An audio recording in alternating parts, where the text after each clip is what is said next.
What up, gang? Lane Carolina Jackpot Time coming at you on Sunday afternoon. I hope everybody's doing well today. Me, better than I deserve, I guess.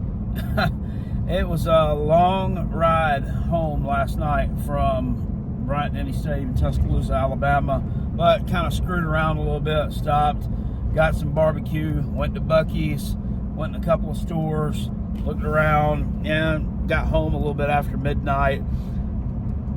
That was a especially painful loss yesterday.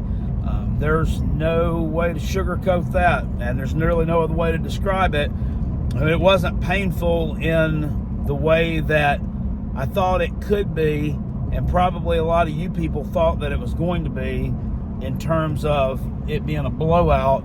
It was a heartbreaking, gut-wrenching loss where inability to make plays, inability to keep your composure, maybe a little bit of bad luck,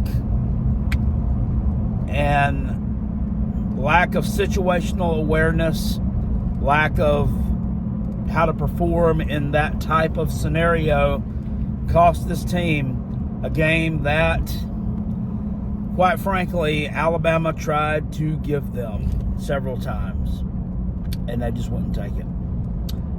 What up, gang? Lane Carolina Jackpot Time coming at ya. Hope everybody is doing well today. Subscribe to this channel if you're not subscribed already. We have a heck of a good time here talking some college football and talking about the South Carolina Gamecocks. Live streams all the time. No live stream yesterday in terms of me watching it on TV and watching other games and drinking beer and arguing with people in the chat and having the usual old stuff that we have going on Saturdays. Actually, I went live for 6 or 7 minutes there at the end of the game from Bryant-Denny Stadium. If you want to go back and check that out, I apologize. Towards the end of it, I actually muted myself on purpose. Totally an accident. I've never went live. Well, I have went live in stadiums and arenas before, but never in that kind of a pressure cooker situation. If you saw the phone moving a lot, it's because I was shaking. I mean, I was nervous. I really was. Everybody says, they comment on these videos and say, you're passionate. I really appreciate your passion. Thank you for being a passionate fan. Well, to me, it's the only way to fan. Either you're all in or you are not a fan to me. You're just a bandwagoner or somebody who likes to come around when things are good and comment on them, or you like to come around when things are shitty and criticize them. That's not me. I'm going to be here for you through the good times and the bad. I haven't quit on this team. Well, actually I did a couple of years ago. Tennessee game prior to that, after they got blown out by Florida 38-6. I did quit on the team for a few days. I will go back and admit it to you. I said I was not going to support them anymore until changes were made. Well, in the first half of that Tennessee game, it had been obvious to me that changes had been made. So I started supporting the team again and have never wavered since. So you can criticize me for that if you'd like to. The fact of the matter is, though, it's my right to do that as a fan. Just like it would be your right to do it as a fan. I wouldn't criticize you if you did it. But I've sat through a lot of gut-wrenching losses before as a Gamecock fan back in the day. And yesterday was no easier. Been a part of some big wins too. The offensive play calling, it's still really holding this team back. Was the offensive play calling from Dowell Loggins better yesterday than it was last week? Yes. Was it better than what I've seen in some situations this year? Yes. Was it good? Probably not. It was not even average at best. Now, when you let Sellers throw a rope, he can throw some dots. He absolutely can. The touchdown pass to Mazeo Bennett yesterday right in front of us to make it 14-7 in the second quarter was a beautiful throw and catch. The touchdown pass to Nick Harbor late in the ball game in the corner of the end zone on the opposite side of the field was a beautiful throw and catch. So they can do some good things, but these play calls with the he loves that little pass, that little swing pass out on the sideline, especially to the damn short side of the field. That's going to absolutely pick you up nothing. The only way that's going to pick you up something is when you're throwing that to a receiver who's got like some of that ankle breaking type ability on some of those defensive backs to make them come up and bite on it and miss, and then they can get the ball upfield. I mean, we don't have that with these guys. So that play normally works for 3-4. It may work for 5 or 6 yards sometimes, but generally it's a shit play call. And he called it yesterday a couple of times. One time in a third and 6 situation, when you need 6 yards, well, you need to dial up a play that's going to get you 7, 8 yards. You don't need to dial up a play that's going to get you fucking 2 yards. So this guy continues to be a boat anchor, dragging this offense down. Why go out and beat a team 40-20 when I can lose to them 27-25? It makes no sense. This guy he'll definitely not be around next year. Is Shane Beamer going to be around next year? I don't know at this point. I will say this. Him and his staff, they had the team ready to play yesterday. Now, they did come out and kind of get punched in the mouth and get behind 14-0, but you saw what happened. There was absolutely no quitting that team. They went down, scored a touchdown. The ensuing drive, they trapped Jalen Milroe for the safety. And then after that, we get the ball back. We turn it over, which would become a theme throughout the day. And then Mildew throws a horrible interception, which almost gets returned for a pick 6 by Jalen Kilgore. He stepped out of bounds, gave us a shot, and our wonderful field goal kicker, Michael Herrera, or Alex Herrera, whatever your name is, actually hit that one. It was a 30-something yarder to go into half down 14-12. But that was just one of several turnovers by us there that really cost us in that ball game. 3 fumbles, 3 lost fumbles, and an interception. Hard to win ball games when you're turning the ball over that much. Mildew turned the ball over twice yesterday. I don't believe they fumbled. Yeah. Where do you look? I mean, you try to find some positives. They didn't quit when they got down 14-0. Showed a lot of guts. There were some decent play calls. I like the shovel pass to Oscar Attaway. We haven't done that this year. That worked out really well, or I don't remember us doing it this year. Somebody in the comment section probably said, no, they did that in the third quarter against ODU. Don't you remember? Do you watch a game? No. That was a good play call, I thought. I thought some of those deep passes were good play calls. However, the swing pass out onto the sideline to run basically out of bounds because you can't cut it upfield is not good play calling there by Fred Flintstone. So that's, 50% of the time he calls good plays, 50% of the time he's calling shit plays. That's not good. Do you want to win 50% of the time? You absolutely don't. So he needs to go yesterday. I'm tired of his crap. Special teams wise, obviously, I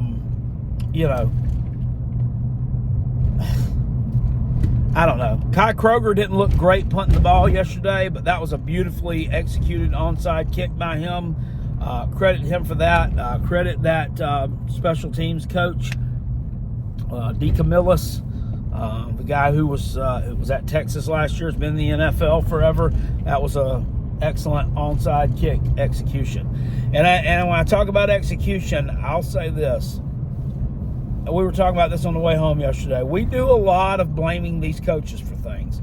And you've seen me do a lot of blaming Dowell Loggins for terrible play calls, maybe blaming Shane Beamer for not having this team ready to play and for making excuses, and this, that, and the other. And I'll still continue to do that when I think it's warranted. But there comes a point in time where 51-yard field goal and you leave it 15 yards short and to the right, that's not coaching.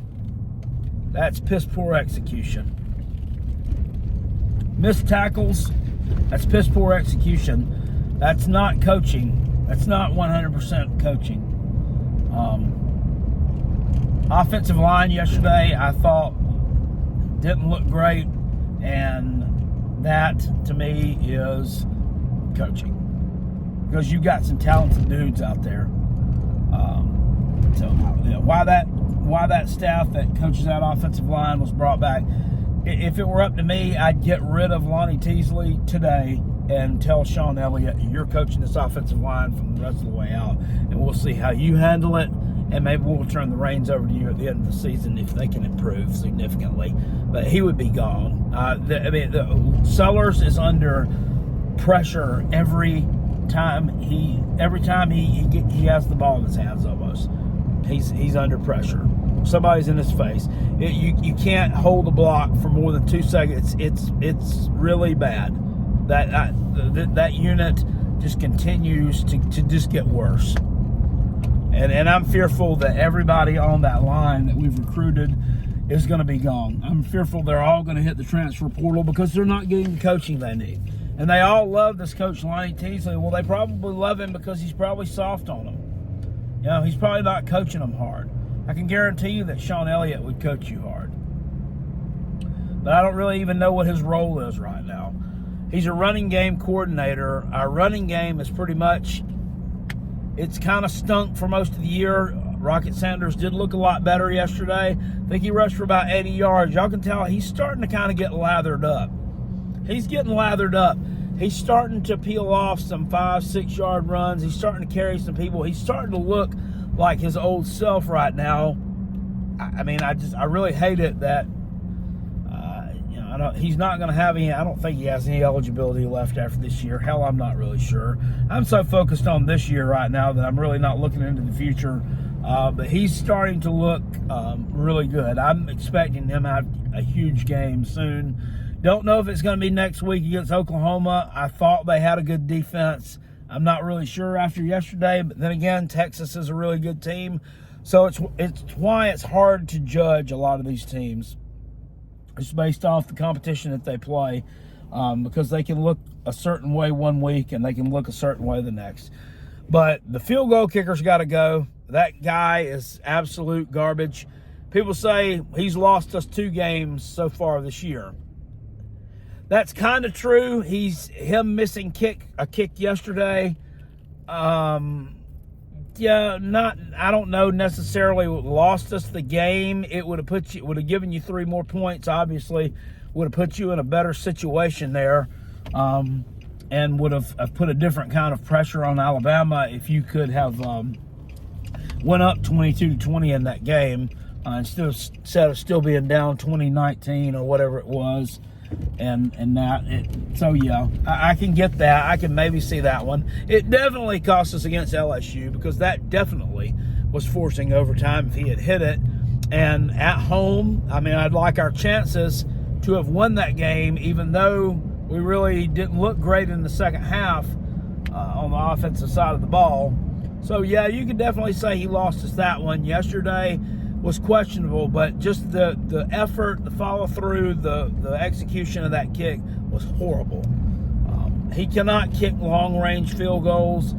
Most teams that I've seen have somebody that can come in and kick a long-range field goal that might not necessarily have the accuracy, but has better leg strength than your normal field goal kicker and kicker of extra points. I'm not sure if Carolina's got that, but they might want to find one quick, fast, in a hurry, because the Skybox is going to probably lose you some more ball games before the end of the year, and nobody wants to see that. But defensively yesterday, I thought Carolina played really well. They limited Jalen Milroe's ability to scramble around and get yards and move the sticks. They didn't totally shut Ryan Williams down, but they really limited him and kept him in front of them for the most part. They didn't let him get behind them. He wasn't getting the ability to get down the sideline and get that little over-the-shoulder type catch, which he loves to do. It just wasn't there. And they shut him down, which I was glad to see that. The other guy, Jeremy Bernard, was the one who kind of ate you up a little bit in the middle of the field, kind of attacking the middle of the field, which is something that I'd like to see South Carolina do more of, attack the middle of the field. But we're just not doing it because we don't have great play calls, because Fred Flintstone likes to run the ball out of damn bounds all the time. The Lenora Sellers play. I'm going to go ahead and say this. I said that he didn't look like an SEC quarterback after week 1. I can say that he definitely can make some SEC-type throws. He can throw some damn dimes. He also makes some bad decisions, and that there is where some coaching will come in. A lot of people upset, and you see it in the thumbnail, about him not throwing to the check down there when he did, and he went for the end zone in that situation. And he talked about it in the press conference that was the call, was for him to go to the end zone with that. And the reason being, in my mind, first of all, South Carolina's not really good at clock management, so it may have been the wrong play call. They used one timeout, which was their last timeout, on a necessary play. But the other two, they burned up earlier in the second half. Why, I'm not really sure. But then when you kind of, looking back in hindsight, probably shouldn't have burnt those up. It was probably kind of piss poor clock management by South Carolina. And they're just not in that situation very often. This coaching staff seems to kind of panic. They seem to kind of panic when things get really tight at the end of ball games. At that LSU game, at the end of that one, everything just seemed rushed. And yesterday, kind of the same way. Kind of seemed rushed, not really well thought out. But I think Lenoris probably did what they asked him to do, but he, unfortunately threw a pick there. And I think they wanted him to do that because they didn't have any confidence in Herrera to be able to hit a field goal from wherever he was. If it was me, I would have given Herrera an opportunity to try to redeem himself there, because that would have been a higher percentage type thing than a damn Hail Mary. So lots of questions there, lots of head scratching, lots of backseat, whatever you call it, backseat coaching, a lot of armchair quarterbacking type stuff that we can try to pick that game apart and dissect it, but it all boils down to turnovers, lack of execution, still some piss poor play calls, and just inability to take advantage of the situation. Lack of situational awareness really cost us yesterday. And it's disappointing to see, especially here in Game 6. It was a tough environment. It would have been a damn near miracle to go there, pull it up anyway. I will say this, thank God that the way we lost was just, there was no question about it. He intercepted that ball, and the dude almost took a knee in the end zone, which would have been absolutely catastrophic for them, because it would have sent that game to overtime. That would have been a safety, and somebody though had enough sense to tell him to run out of the damn end zone. Jeez, crazy. But thank God it didn't come down to a call by an official at the very end of that ball game, because I know that it would not have went in our favor. It just simply would not have. They would not, if they had it in their hands to do so, they would not have let Alabama lose that ball game there. So that's that. Not really a whole lot else to say about it. Defensive line looked really good. As per usual, this team is looking. Somebody in the comment section on one of these videos, I was looking back, they were talking about some of these teams they saw play. Like they were talking about, could you imagine if we had Jordan Birch on this defensive line with these other guys? Okay, well, if we still had Jordan Birch there, then Kyle Kennard would have never come to South Carolina. And I think Kyle Kennard is way better than Jordan Birch. I don't think Jordan Birch has the killer instinct that him or Dylan Stewart have. So I think in the grand scheme of things, in the end, I think that wasn't a loss for us. Great. Glad he's playing good for Oregon. Wonderful. But yeah, I don't no. I would take what we've got right now over him 7 days a week, twice on Sunday, which would be today. Is South Carolina a good team? I don't know. I know they're a resilient team that's not going to quit, but there are a lot of issues there that need to be fixed. And once again, I just don't know that this coaching staff is going to be able to fix them. I mean, they had the team ready to play for the most part yesterday, which is a good sign to me. But some of the play calling, even though, as I said, Loggins looked like he was calling a better game yesterday, there was still a lot to be desired with it. So I just don't know how dangerous it's going to be going forward. We're a very short underdog right now at Oklahoma.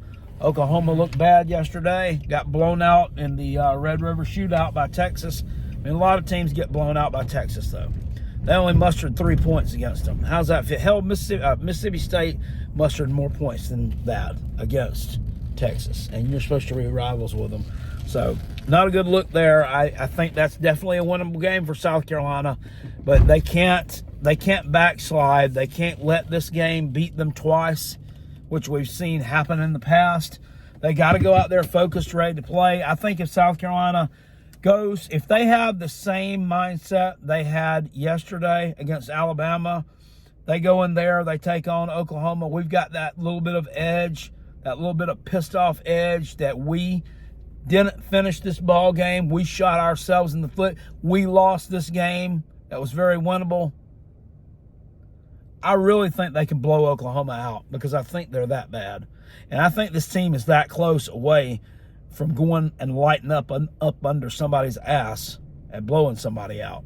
But they're also this close to getting blown out again by somebody else. So they're very inconsistent, and I don't know if that's a mark of a good football team, but it's a mark of a football team that will definitely tear on your emotions, and that's where I was at today. It took me a while to figure out what I was going to say in this video. I wasn't going to trash anybody. And anybody that's sitting out there trashing Lenore Sellers right now is dumb. You're just dumb. The kid played one of his better games, believe it or not, despite those turnovers. He's coming around. So give him a little bit more time. He'll be okay. Trust me when I say that. He will be okay. But anyway, that's about all I got to say about that, guys.